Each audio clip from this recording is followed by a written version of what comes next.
Welcome to the Unofficial House of Wind Book Club, ran by two best friends and self-declared members of the Night Court. Today we are discussing chapters 37 and 38 of A Court of Thorns and Roses. I know you can hear me from the dark. I know you're listening from afar. I thought that no one could fix me. Can't get hold of my feelings. With you in my head, with you in my heart. I'm not afraid of the dark. I'm not afraid of the dark. Libby, how's your week? What's up? It's been a fun week. My husband has had softball games going. Why do I think that's so cute? That sounds adorable. I mean, it was like a work thing where there wasn't really like a team and they didn't like have a color or like jerseys or anything. So like they all just kind of showed up and played against other offices. And we went to support and they won one of their 4 games. And technically by default... Hey! Yeah, technically by default they won a second because one of the teams forfeited. Oh. But they got absolutely destroyed in the others. Well, I'm glad he tried. Well, That's all that matters. our child was very excited to go support him at these games. Okay. And at one of them, there was, I mean, at all of them, there were several kids, like other people's kids out playing of varying ages. Right. And she was playing as well at one point. And then a few of them were like, oh, we all simultaneously suddenly have to go to the bathroom. Wow, how crazy. All of our bladders sync up. And so we're like all like, right. Like the owners of each child, the adult owners of each child were like, all right, whatever, let's walk over to the bathroom over here. And like there's this like dirt mound that you have to kind of like pass. And it's not part of the field. It's just like there's just a pile of dirt. Like it I don't know why. I have no idea why this pile of dirt's here. Okay. Please don't ask me for more information. That's all I know. And one little boy, super cute, was just like, I know what's in that dirt pile. It's a bug palace, or like it's a bug pile. And I was like, oh, gross. All right, well, let's not mess with it. You know, like let's not play in the dirt pile and like mess with the bugs. Ha ha. My child goes, no, it's not. And I don't know, but she said it with such a commanding voice that everyone else like went really like quiet and they focused in on her. She was like, in that pile, in that dirt pile is a dead body. And I was like, no. No, ma'am. She goes, somebody was killed here. And then the other kids, and she's like not upset. She's just factually like, it's a dead body. Somebody died and was killed. You're like, no, ma'am. No, it's not. Right? I was like, we're going to stop this right now. And then the other kids are panicking and they're like, oh my God, there's a dead body. Somebody buried a dead body. So they're all freaking out. And I was like, what is wrong with you? And she's just like, I mean, it is. That's what it is. Why would you have a pile of dirt here? She's like, Mom, why wouldn't there be a dead body here? What are you talking about? We've watched so many 60 Minutes in 2020, Mom. You're telling me that there's a dirt pile that doesn't have a dead body under it? That's not suspicious? Really? Listen, that's when you know you're raising your child correctly. Just saying. It was absolutely hilarious. And like inside, I was just like, oh my God, this is freaking amazing. This is the greatest thing that's happened to me all week. True crime babies for life. But the dirty, disapproving looks I got from all of the other parents who aren't as open and honest about death with their children, They're like, oh my God. So we didn't go to any of the other softball games. You're like, honey, you're on your own for this one. Hate to tell ya. I was like, I don't think after last time we're as welcome as we were. Oh my God. Your child, being the youngest of all the kids, freaked out all of the big kids and walked away without even batting an eye and didn't even think anything of it. So That is actually perfection, and I'm very proud of her. I was too. I was so proud, but we were like, we can't go back. You just do your best and we'll be home waiting. Like, you got this. Oh my God, I love it. It was a great time. How about you, Abby, though? What's your week looked like? It was emotional for 2 reasons. Number 1, I have now an ever-growing pile of clothes that I can no longer wear. So I hit 108 down this week, which is cool.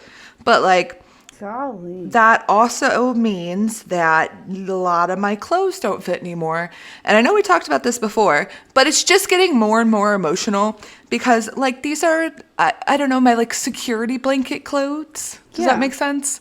Yeah. Like the clothes that I would wear, and I just knew they were going to fit, and I knew that I was going to feel good in them, and now they don't fit, but my brain can't put two and two together. So it's rough.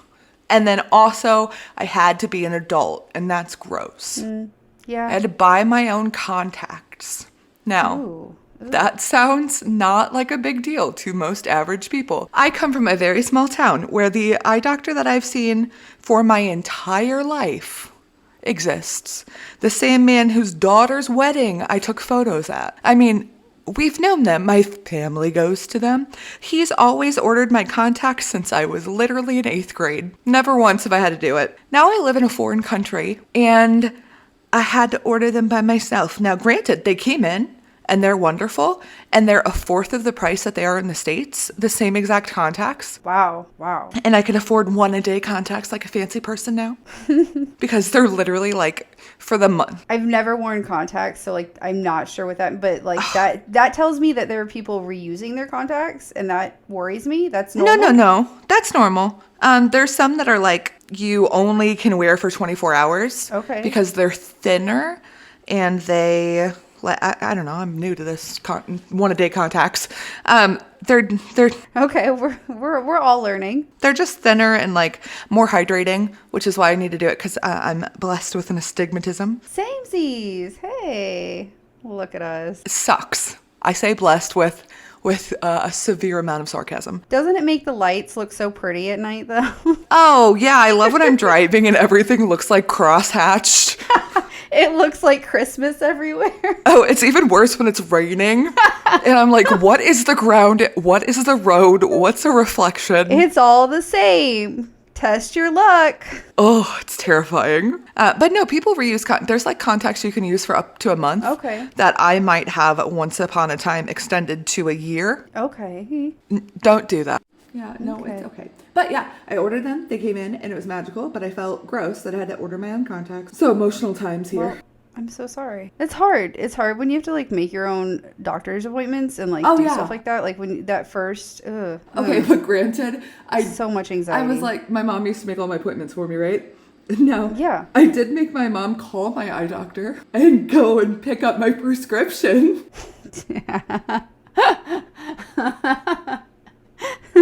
So I still got to not be a full adult for a bit, you know, just turning 28 and still having my mom get stuff from my doctors. Oh, good.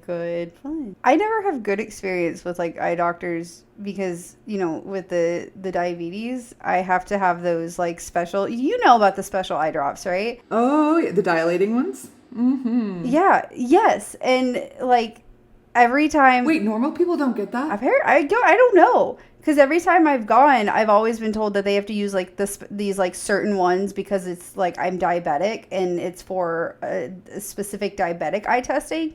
So they always put them in. I am okay for like the first 2 seconds. And then they're like, okay, let's move on. And then right when they're about to start doing things, I pass out. Always. Every single time. So fun. I go really pale. And I pass out or I throw up or both. And they're like, oh, yeah, that happens with these drops. And growing up. You're like, you're not going to warn me? Well, growing up, I wasn't diagnosed till I was 16, which is really late for type 1 diabetes to be diagnosed. Fun med facts for our listeners today. So I didn't have to have those tests done ever until later on as a little bit older of a teenager. And my sister, however, Samantha, is blind as shit. She's got the worst eyesight. I'm just going to throw it out there. She knows. I talk about her a lot. Hey, I love you, but your eyesight is horrible. Her eyesight is trash. And so she grew up as like from being very little needing to have like her eyes dilated. So the first time I went to get it done, I was like, how like does it feel? And she was like, oh, it's awful. Like you're gonna like, it's gonna hurt. You're gonna be like, you're gonna want to pass out. Well, sure enough, it made me pass out. So like my family was always like, you're just dramatic because your sister scared you. Like for years, they gave me such crap that I was just being dramatic. And then finally, as an adult, I asked my optometrist, like, is this just like, am I dramatic? They're like, oh no, that's common with diabetics and these drops is you're probably going to pass out or throw up or both or, have fun. So I didn't know it was specifically for diabetes, but I remember just one year them starting to do this test. And now that you remind me, it's kind of when I got diagnosed with diabetes. So yeah, that's terrifying. Libby, what's the question of the week? The question of the week is, how did your parents meet, Abby? I have a really cute story for this. You go first, because yours is really cute, and mine is just, you know my dad. You know my parents, so. It's funny because my parents are not at all romantic. My dad, the older he gets, the more he tries to be romantic, but it's not his forte by any means. So. Okay. See, my dad he likes to joke around a lot. Like, one year for Christmas, my mom wanted a Roomba, like, right when they were coming out. And so, like, I jokingly was like, oh, just get, like, a broom. And so he did, and he put, like, a paper on it that said Broomba. Oh, my. And he did get her a Roomba? Yeah, he got her a Roomba as well. But, like, obviously, he gave her the Broomba first. So, like, I would have been mad. So, it's like, you got to take everything with my dad with a grain of salt. It sounds like and even serious stuff. You just, yeah. And so, that is going to be his story. Just know that that's what we're in for. But I want to start with the cute one first. So my dad's parents, my grandparent, owned a bowling alley. Cute. Now this doesn't sound cute yet, but you got to think. Oh, I thought it did. Okay. This is in the 80s. This is in the 80s when bowling was like the coolest thing you could do. Yeah. My dad was a professional bowler. Oh, okay. So he'd go around and like go to bowling championships. I don't know. You have like a jacket and everything? Was there like a... He had the whole 9 yards. Yeah. Oh, wow. The custom shoes and everything. Oh, yeah. 80s bowling jackets. Oh, yeah. Custom balls, custom shirts. Oh, whole love 9 it. yards. Stop. Does he still... Please tell me he still has this stuff. No, it's all gone now. Aw. But that was his whole life, right? And so he was at the bowling alley, which it was literally called the bowling alley. The bowling alley, okay. Or it was Freeburg Lanes or something cute. Anyway, my mom came into the bowling alley with a couple friends, and my dad saw her and said to his buddy, "That's my wife. I will marry her in a year. Mark my words." Oh. Before he even walked up to my mom. Oh. Yes. Like, right, first sight. It was a love at first. Yes. Stop. Oh, my God. And so they met. They went on a couple dates, and no shit. Less than a year later, they were married. And your dad seems like a man of few words, so, like, that had to have been... Oh, he is a man of many words when it comes to being on a cell phone, Elizabeth. In a foreign country. In a foreign country, on speakerphone. But no, he's a man of few words when it comes to relationships. But yeah, no, they met at the bowling alley that his parents owned, and my dad said, "I will marry that woman, mark my words," and he... did it. So I think that's pretty dang cute. That is really cute. What about you? Wow. Okay. Wow. So my dad was in college and he was 21, I think. My mom was fresh out of high school, 19, about to go into, she had like gotten scholarships for like nursing school and stuff. Side note, I ruined that. Don't worry. Like I was a huge... Oh, I ruined my mom's law degree. Don't worry. Oh. Look at us. Not law degree. My apologies. Her entire career in law. I feel ya. Oh, jeez. Just derailing our parents' lives. That's great. So they were working part-time at the same Walmart, and I think my mom was like at a register, like a cashier. She worked as a cashier. Okay. And my dad worked in the pet department, and I remember that specifically. He worked in the pet department, and he saw my mom and was like, "Who is that girl?" And was like trying to flirt with her and like hit on her, and she just was like not interested. Not having And it. he was like, "Just give me your number." Right. She was just like, eh. So he was like, "Just give me your number," and she wouldn't do it. Like she wouldn't like give her his number or anything. And eventually he like found out like her name and went into the manager's office and stole her file and stole her number. Of course he did. And called her up, and like she liked him. Right. It wasn't like a creepy, yeah. But like my dad likes to say, he's like, "I stalked her. I watched her for weeks. I planned like," and not now. You're making a cute face. He likes to ruin it and be like, I got a job there, and like I followed her home, and like he likes. That's my dad. Yeah. No, my dad would do the same thing. Well, he doesn't take anything seriously. Like Right. whenever I've asked him like how they named me, I still don't know because my mom was always like, your dad picked your name. So I don't think she knows how he came up with my name, because the story that he tells me is that in high school there was a girl he knew, and she and I have the same first name, Elizabeth. And like they went out and they were like looking at like the water over the cliffs, and like it was really pretty. And he was like, long story short, the authorities deemed that she fell. She fell. Oh my She wasn't God. pushed. She fell. So we have to honor her. And I'm like, stop, just tell me how you named me. You didn't not kill somebody and choose to name me after them. Like, stop it. But that's the story I get. So yeah, according to my dad, he was a creepy stalker for my mom. But the true story is that he just like had a really big crush, and she was giving him the runaround. So he got super creative and stole her file from HR and got her number. And That would be an HR violation now. Back then, it was probably cute. oh, now like super bad. It's cute for back then. Speaking of creepy people, you ready? Oh, that's a way to start it. Akatar is full of creepy people. Oh, okay. I wasn't expecting you to go into Akatar. I was like, who, Abby? Buddy, it's the whole point of the podcast. You're right. You're so right. Look, for our listeners, I just got off work. We started doing this like right after I got done with work, and No. It is 1:25 in the morning, Elizabeth. I don't want to hear it. and it's dead in the morning for you. It's right off work for me. I have a meeting at 10 a.m. at my house. Oh no. Okay. All right. Let's get down to the meat and gravy, the creepy people of the week. Let's get into it then. Not star of the week, creepy people of the week. No. Our stars of the weeks are not creepy. That's not. I'm literally talking about people in Akatar being creepy. You know, like the Adder and stuff. Those. Remember how last week I was knitting? Well, this week I'm crocheting an entire cardigan. So if you hear my crickly crackles of me, not with knitting needles this time, but crocheting a whole cardigan, ignore me. Okay, thank you, bye. Chapter 37. Feyre was left alone with her festering wound. Nobody had come to help, not even Lucian. The open wound hadn't stopped bleeding, and Feyre waited in fear for the clot or an infection to appear. The food brought to her made her so nauseous she had dedicated an entire corner of her cell to the vomit it aroused. The smell was overpowering in her freezing cell, and only made worse by the fact that she was still coated in mud. Feyre had awoken from her recent sleep feverish and was propped against the cold stone wall for relief. She was dizzy just being conscious, and her broken arm lay limp at her side.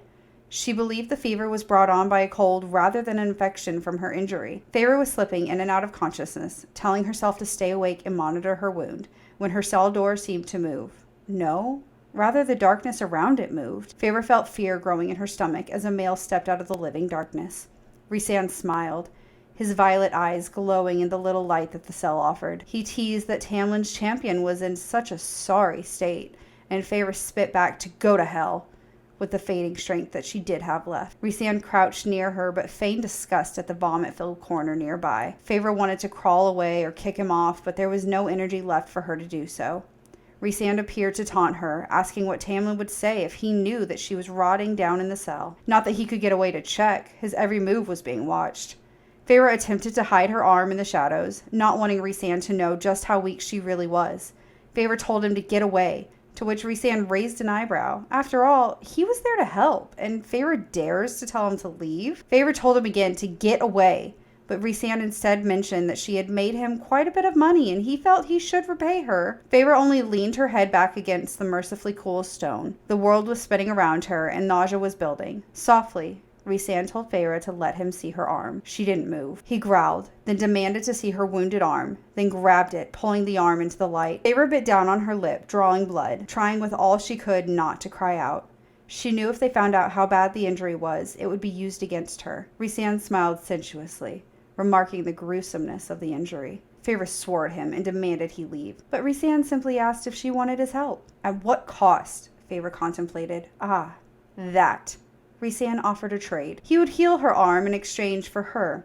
2 weeks of his choosing every month. Feyre would live with him in the night court. No, was all Feyre said, but Rhysand weighed her options out loud. She could wait and hope that Lucian possibly show up and heal her before the wound killed her, or she could be healed now through a bargain with him. Lucian may come within 5 minutes, or it may take 5 days, assuming he's willing to risk another punishment for helping her. After healing her nose last time, he had received 20 lashes, bestowed on him by Tamlin himself. Feyre worried about how the punishment may have tormented Lucian and Tamlin. Rhysand reiterated again out loud. How much could Feyre trust Lucian to save her? Judging by the fever, she may not have time to risk it. Not to mention the disgusting mud exposed to the open wound, furthering illness and infection. Rhysand assures Feyre that he wasn't invading her thoughts. He could tell she was aware that she was dying. Well, Rhysand asked, go to hell. Feyre managed to get out behind gritted teeth. Rhysand grabbed a shard of exposed bone and twisted. Feyre let out a shattering scream, panting and sobbing as pain took over all of the other senses. Rhysand simply smirked and Feyre spit in his face. Rhysand only laughed. He stood to leave and offered Feyre one last chance. She could accept his offer now, but once he left the cell, there would be no more help offered to her from him. The dark began to ripple around him, and Feyre knew she had no other choice. Lucian had hesitated to save her too many times, even when his protection had been promised in the past. As much as she wanted to trust Lucian, she couldn't afford to now. Wait, Feyre repeated. 5 days. Instead of 2 weeks, Feyre attempted to bargain. 10, Rhysand countered. 1 week, Feyre offered while holding his gaze. Rhysand agreed. It's a deal, he said. The metallic taste of magic filled Feyre's mouth, and Rhysand smiled as he grabbed her sickly arm. Fierce pain stormed through her. Her scream was the only noise she heard, and her blood seemed to rush in and out of her. Suddenly, she woke to a smiling Rhysand, and the absence of pain and fever. The dirt and mud was also gone, as if she had been bathed by the magic. Then Feyre saw it, her arm. It was a night court custom to mark a bargain permanently upon the flesh, and her arm was now covered in whirls of black ink, all the way down to her fingers. In the center of her palm was a large feline-type eye. The slitted pupil stared directly at her. Feyre told Rhysand to make it go away. He laughed at the request. The tattoo, upon closer examination, had depictions of flowers and curves, making up the pattern. She was shocked. He hadn't told her this would happen. Rhysand lingered near the door, night rolling off him. Feyre hadn't asked, so he couldn't be blamed, was his explanation. Rhysand wondered aloud if this lack of gratitude had anything to do with how a certain High Lord may react. Feyre could already imagine how Tamlin would become pale, lips thinned and claws withdrawn. She practically heard the growl that would tear through the room when he saw. Rhysand seemed amused, and Feyre knew then this wasn't to save her. This had all been to hurt Tamlin, and she fell right into the trap. Rhysand told Feyre to rest up before all that was left in his place was shadow. Okay, quick question. When you make your coffee or your tea, do you not feel like you're doing a little potion? Because, like, I add a dash of honey and a little bit of vanilla and a little bit of sweet. I'm like, this is a spell. Also, if I make soup in a pot, it's a cauldron. You know what's, like, difficult, though, is, like, when other people are like, can I make you, like, some coffee or tea? And I'm just like, oh. Because, like, you know, like, it's so specific, the algorithm that goes into my coffee or tea or my beverages. Like, you have to have the just the right amount. I trained my husband. I'm keeping this in. Our listeners are going to hear. I've trained my husband. He knows exactly how I like my beverages. Like, just how much honey, just how much milk, anything. He knows exactly what needs to go into it. And it's got to be the right kind of milk. Do you want to hear a secret that James doesn't even know? I pretended to love his coffee when we first got together. Oh, no. Oh. It uses sweet and low, and I'd rather saw my arm off. Oh, God. Oh. Than use sweet and low in my coffee. Oh, my God. Has he learned the ways? Has he evolved? When he makes my coffee in the morning, I've trained him to put ice. Because, again, the gastric bypass, I have to have a shit ton of protein every day. So he'll put my protein in there and my 4 shots of espresso and my ice. And then he goes, here you go, and hands me it to fix. So I've also trained him, just in a very different way. Okay. But yes, okay. And now that I'm done with my spell of tea. Chapter 36. Feyre fought and lost the war against looking down at her arm. The tattooed lines were of a blue so dark it appeared to be black. The eye on her palm stayed facing away from her, because looking at it made her feel like spiders were crawling down her back. It was just creepy. She had been thrown into a white, marbled, floored room and given a bucket and brush by yellow-fanged guard. They'd warned her that if she didn't have the floors shining by dinner, she would be tied up to the spit and roasted off by a fire. Feyre didn't know the time or when supper time would be arriving, so she quickly began to scrub the floors. The floor somehow got dirtier the harder she scrubbed due to the dirty water she had been handed from the guards. She went to ask the guards for clean water, but found the door locked. She was alone without any help. It hit her then. This wasn't an impossible task. She wondered if the spit was the reason for all the screaming in the dungeons, and if it would roast all of her skin off, or just cause her to have to make another bargain with Rhysand. The more she dipped her dirty brush into the dirty water, the more brown showed on the white marble floor. She sighed and threw the brush to the ground. Her hands flew up to her face before she realized that the eye was against her cheek. Her hands immediately went down. She took a deep breath and tried to figure out a plan, but she couldn't stop thinking about how she'd be tied to the spit like a pig. She scrubbed and scrubbed, but after all the work she put in, it only looked like somebody had splattered mud on the floor. It was only getting worse. She realized that she could take down a murderous worm, but cleaning the floor was too hard of a task. That's when she thought she heard the click of a door. She thought she'd seen Lucien at the end of the hall, but it wasn't him. It was a woman, older than Amarantha, but beautiful, unmasked, red hair, and deep brown eyes. It wasn't Lucien, but she was close. It was the Lady of the Autumn Court. Feyre bowed her head. "For giving her name in place of my son's life," the lady said. She pointed at the bucket and said, "My debt is paid." Then she left through the same door she entered through. Feyre thought she could smell roasted chestnuts and smoke from a fire as the lady disappeared. Feyre didn't thank her, but wished she would have. Once the doors closed, Feyre realized that she'd hidden her left arm from the lady's view. The bucket. She pointed at the bucket. Feyre crouched down to look inside, and after dipping her fingers to double check, she was eternally grateful to find the water was clean. She took a second to breathe before she poured out the water and washed away the mud. The guards were pissy when they'd found out she'd completed their task that day, but the next day they were back with their mischievous smiles. She was taken to a large bedroom with a fireplace. The guards pointed to the fireplace and told her that a servant had spilt lentils in the ashes. She was advised it was now her job to clean up the lentils before the owner of the room came back, or he would, quote, peel off her skin in strips. She heard the door slam and the lock click. She was finally alone again. It hit her just how stupid her task was to separate the lentils out of ash. Stupid and impossible. She looked around the large, dark bedroom. Besides the random assortment of normal bedroom furniture, it was bare. The sheets were made of black silk on top of a ginormous mattress. Feyre took a deep breath and rationalized with herself. If she could spot rabbits hiding in the woods and track things that wished to remain undiscoverable, she could do this. Or so she had thought. Over 2 hours had passed before her task began, and no matter how many times she combed through the damn ashes, more lentils appeared. Feyre wondered if the owner of this room would really try to harm her, and if so, could she fight back? Amarantha hadn't specifically said anything about not defending herself. Feyre's hands were covered with black from the ashes. She began to sort through the ashes yet again when she heard the lock. Her hands reached for the fire poker as she quickly got to her feet. Whoever it was cloaked in darkness and went to sit on the bed. "As wonderful as it is to see you here, Feyre darling," Rhysand said. "Do I want to know why you're digging through my fireplace?" She explained the task and emphasized the whole ripping off her skin part. He smiled at that. She asked him if he was to thank for her stupid tasks, but he denied any part. He even mentioned that no one had learned of their bargain. He asked if shame was the reason for that. Feyre didn't answer to that question.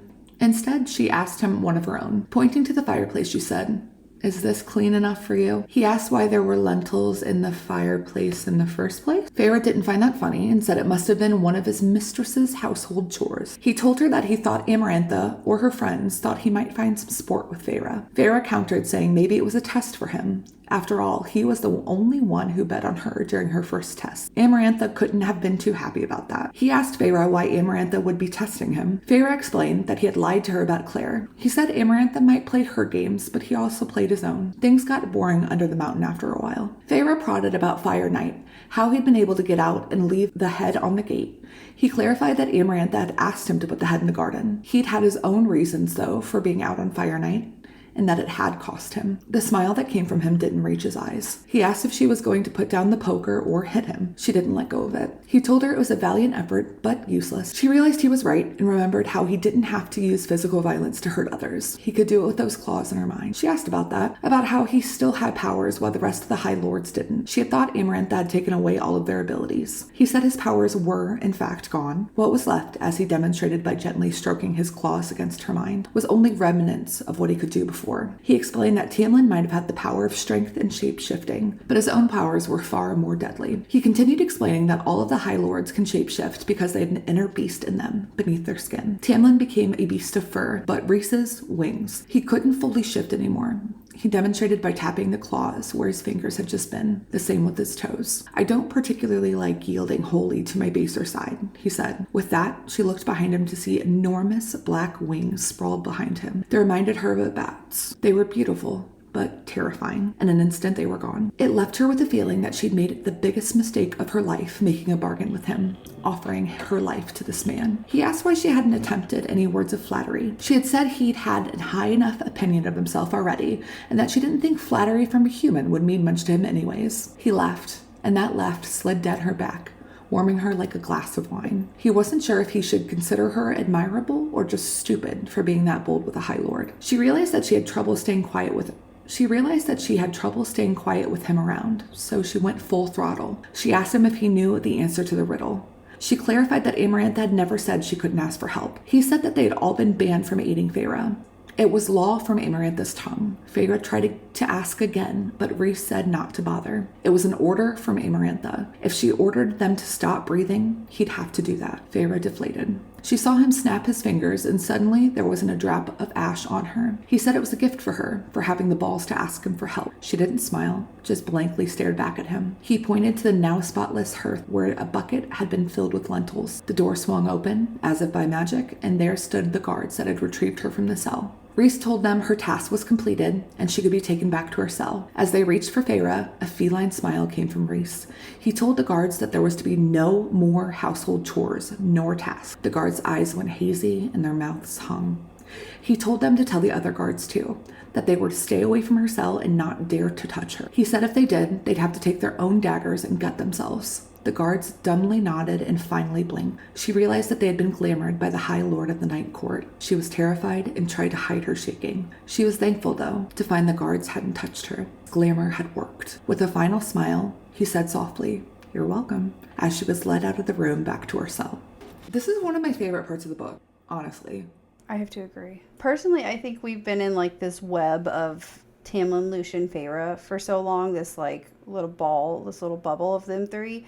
And I'm starting to like that Feyre's building these relationships with other people. Like she's getting to branch out more. It's just not Tamlin and Lucien. Right. We're getting more. Okay, so your chapter. Yeah.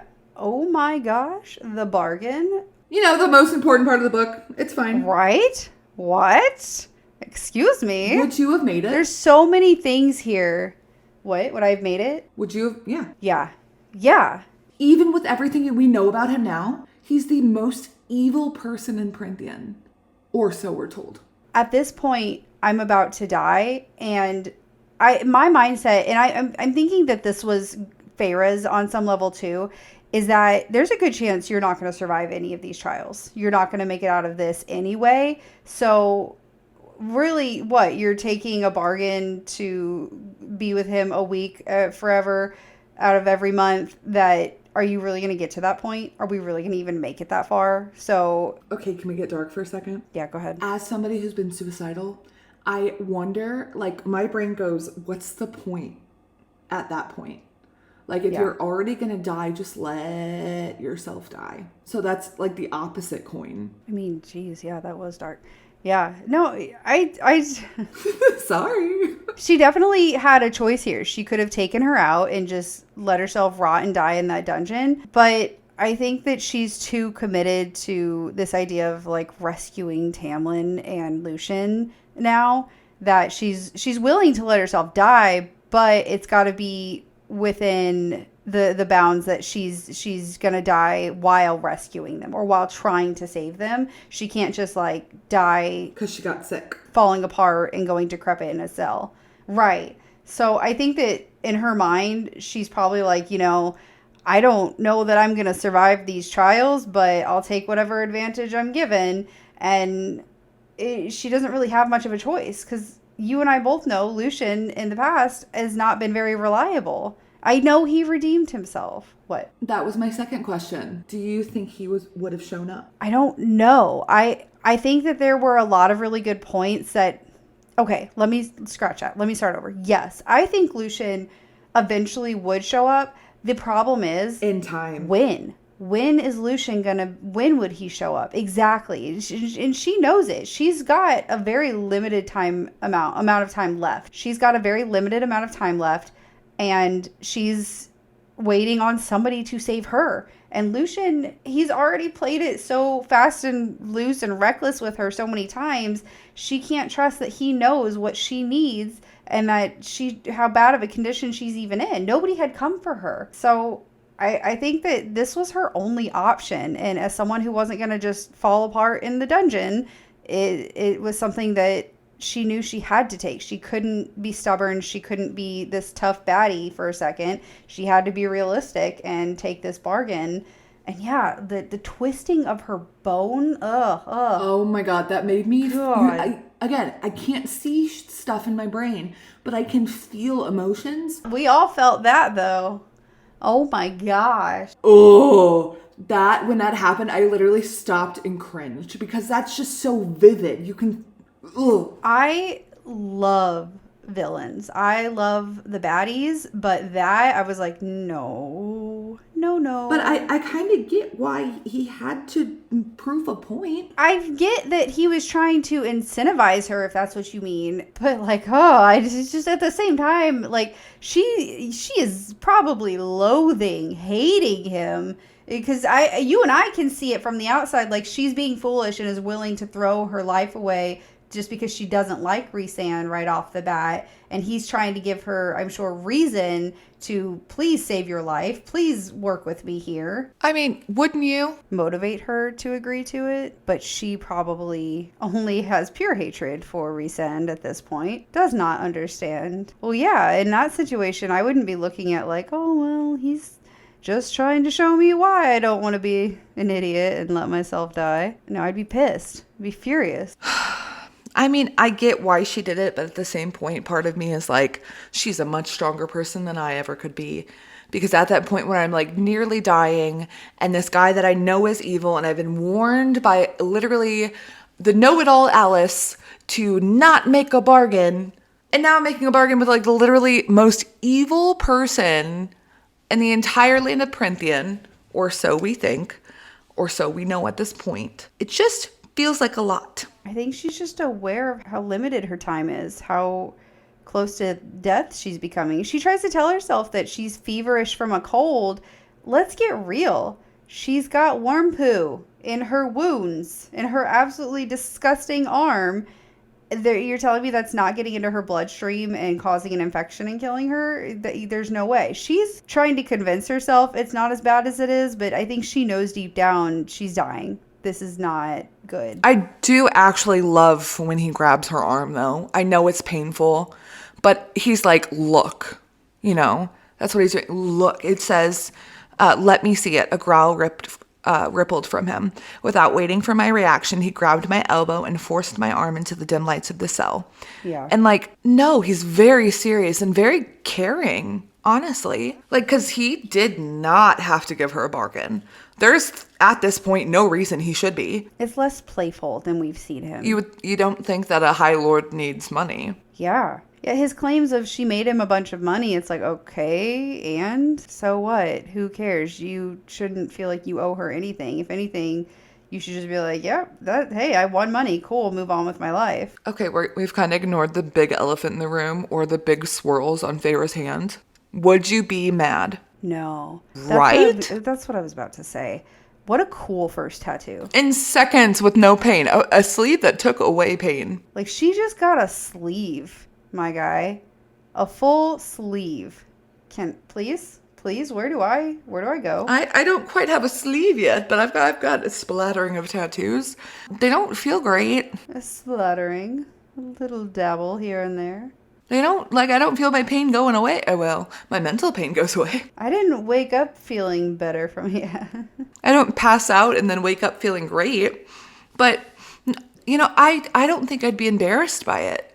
But maybe tattoos aren't a thing in the human world. Well, no, I'm assuming that the time period, whatever it is, the general 1800? I mean, like, comparatively to what we would know, you're talking. I'm going to see if there's a time period. What time period? Would you say like Renaissance era, maybe? Maybe? I don't know. Enlighten us. It's believed to be around the 17 to 1800s. I was right. Woo! Okay, so there you go. There's probably not a lot of tattoos out there. Well, let's find It's out. probably a very odd thing. Research. Tattooing had, however, become practiced in an amateur way by public school boys from at least the 1840s. Okay, so And by the 1870s had become fashionable among some members of the upper classes. Which makes sense. okay, and she was not by any means No. upper class. Not to where she could remember being. So to her, this is absolutely devastating. But I think the major thing that's upsetting to her is she is so focused on Tamlin, which I have so many feelings about this. One, she's probably upset about this tattoo. Like Rhysand points out, it's going to piss off Tamlin. I mean, if he finally reacts to something. It's a sign of ownership. Well, yeah. And so she's so worried about what it's going to do to Tamlin. And that in itself drives me insane. She is on her deathbed. She is barely hanging on. And all she can think about is Tamlin getting his feelings hurt. I'm sorry. When do you prioritize yourself and living instead of, oh, Tamlin and his little feelings? Like, oh, he's a high lord. Well, at this point, she's had to walk on eggshells around him. He's hundreds of years old. She's 19 and she's she's dying and she's still so worried about, oh my gosh, I can't. He has fragile masculinity issues. And this is going to be some other man owning her. At least some portion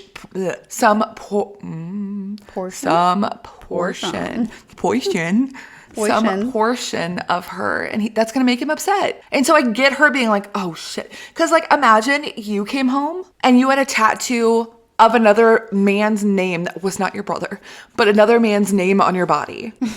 I mean, I think that's I get what you're trying to say, but she doesn't have a name. She just has a tattoo. So it's like, in this instance. But a night court tattoo. In this instance, if you came home with that tattoo and your husband was like, you got a tattoo without my knowing, like, that's my viewpoint, is like. That'd be like getting a swastika tattoo equivalent. No. Yes, it is. No. Because it's night court branding. He even said. Oh my gosh. Rhysand even said this is like typical for the night court to have this branded on your body. So you got to think it's from like the land of where people get murdered for fun. What does that remind you of? Right? Okay, cool. And it's by the guy that's ahead of it. That's what it's like. Okay, look, I will meet you halfway here. I can see how in Tamlin's mind, that's absolutely how he is interpreting the tattoo. But the reality of it to me is that Feyre did what she needed to survive. She's coming home with a new tat, and Tamlin's pissed that she didn't get his permission first.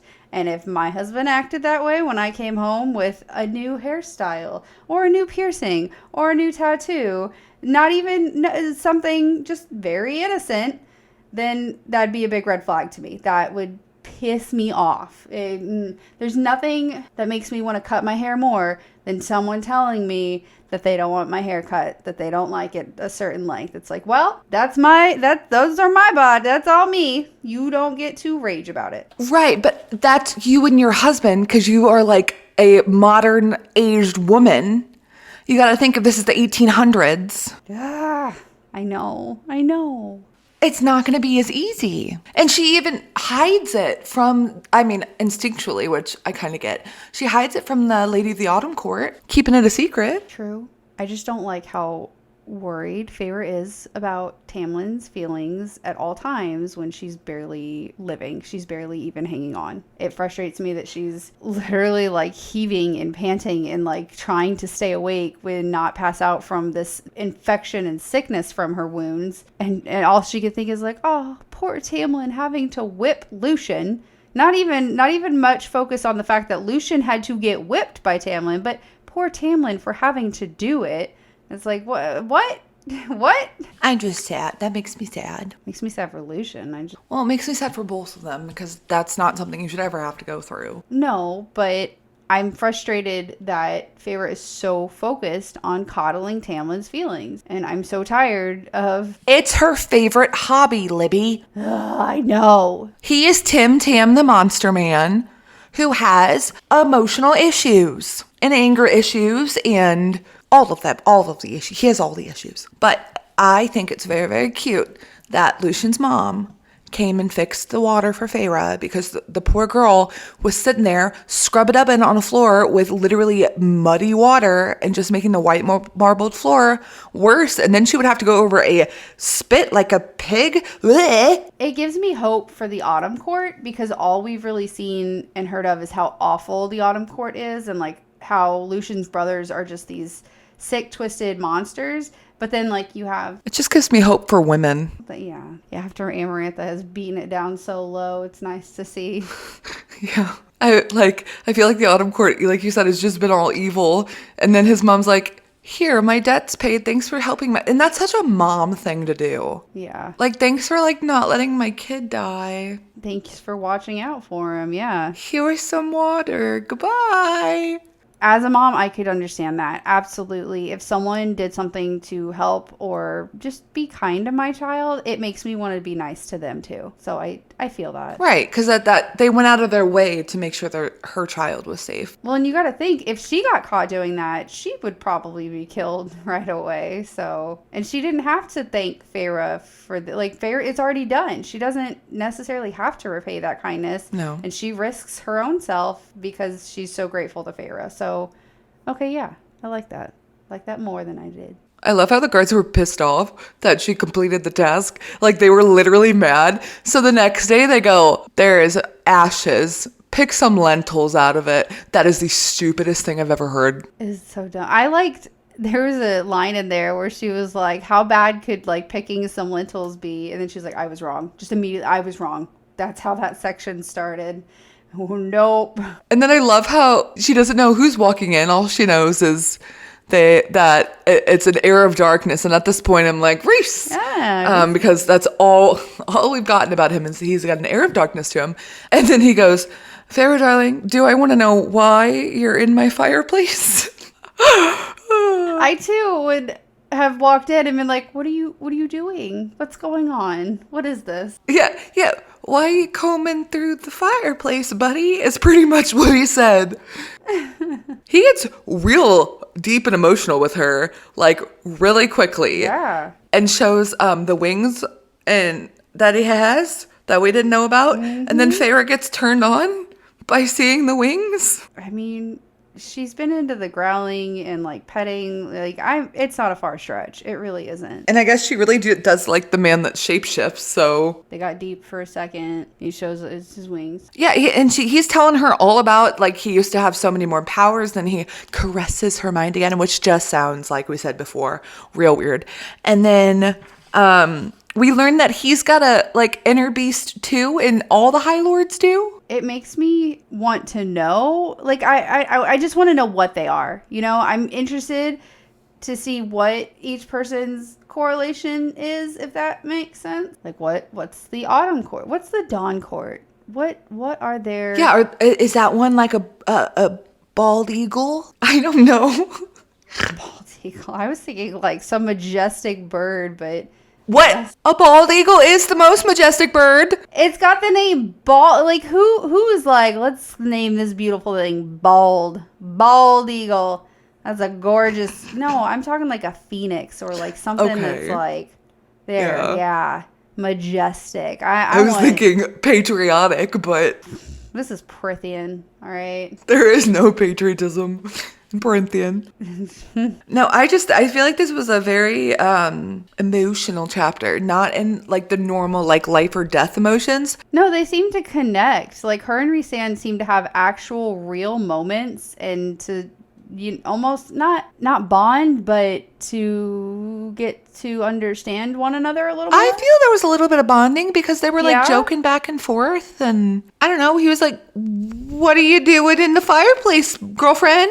I thought it was super cute. Maybe that's weird to say. I thought it was super cute. How at the very end though, he tells them like, "Do not touch her again. No more stupid tasks. Don't touch her." And like mind controlled them, and they just like blindly were like, "Yep, okay." Oh, at the end? Yeah, and then he just kind of like smiles like at her, and it's just kind of like he wants to make it that much easier for her. And I think the frustrating thing to me is that he has done more for Feyre in these like couple of chapters than Tamlin has in how long now? Oh my god. Or Tamlin and Lucian combined. Both, yeah. He literally saved her life multiple times. Like, Rhysand's really gone out of his way. Yes. Why? I don't know, but I'm not mad at it. I'm not disliking it. I kind of like him now because he's like sarcastic and funny, and Yeah. he's helping her when nobody else is, and like he got mad at the guards for making her do stupid stuff and told him off and like backed his word.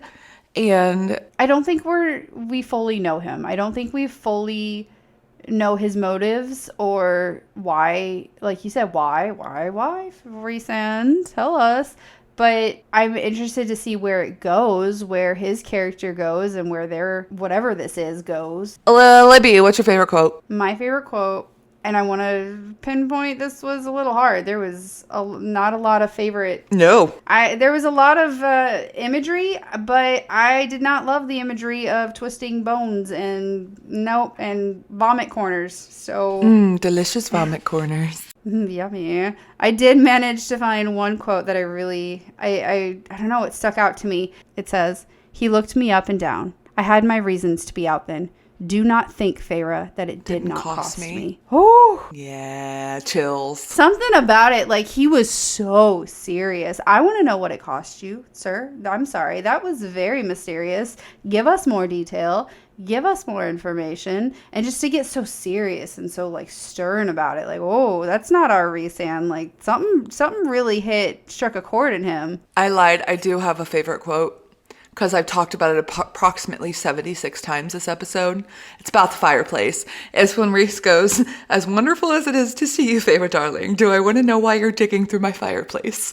It's just such a funny line. Yes. I love it so much just because it's so thick with sarcasm.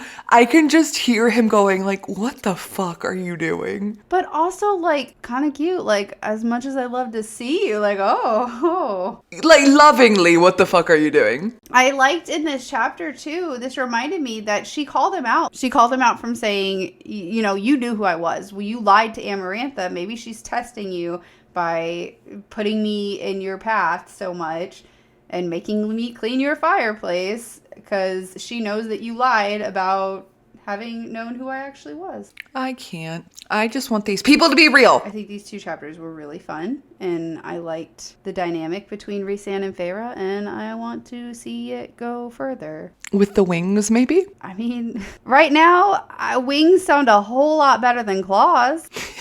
That is true. Ready for star of the week? No, let's just be done. No, we have a very great star of the week. Okay. Yes, I want to know. I was kidding. I'm so sorry. I was kidding. I really do want to know. Our star this week is a bookish Instagrammer. Her name is Emily Hughes, and her Instagram is @readingismyaesthetic. And her Instagram account is my aesthetic. It is beautiful. It is every cozy, bookish thing you've ever wanted in your whole life. And the way she kind of describes herself is just a girl wanting to live in a fantasy world, which I need on a t-shirt. Because I find myself in regular life just going, this would be so much fun if dragons were involved, or fairies, or if I had any sort of magic at all.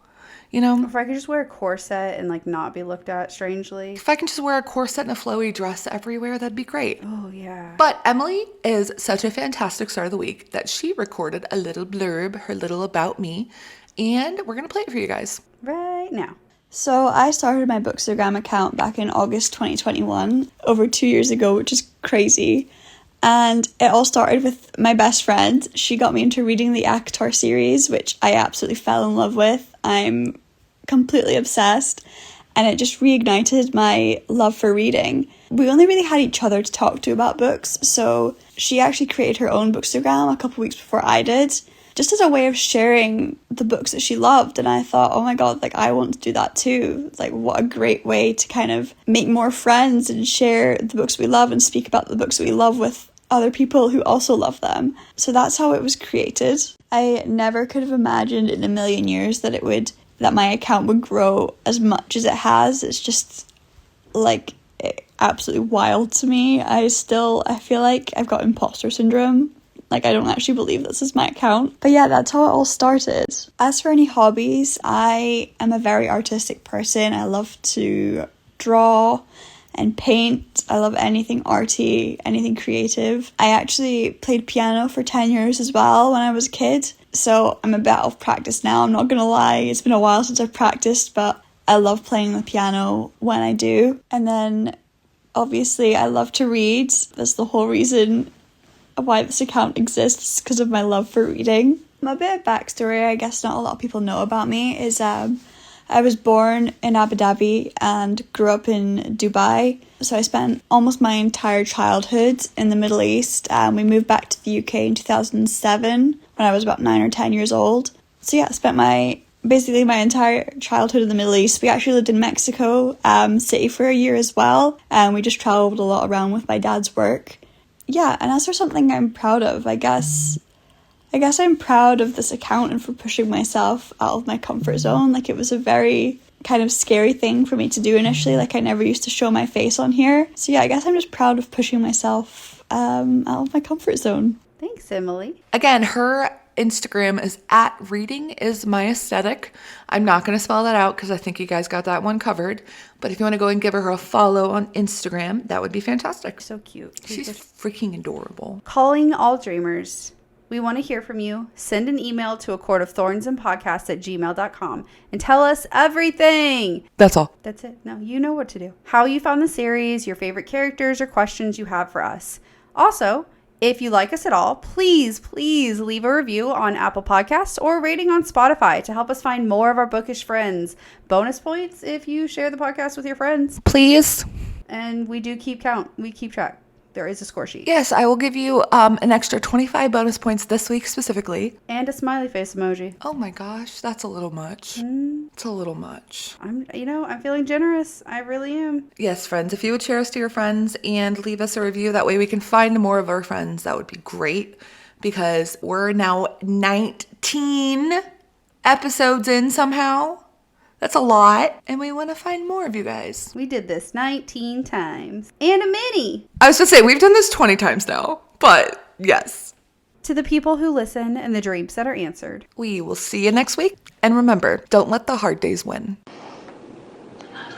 You can hear me from the dark, listening from the void.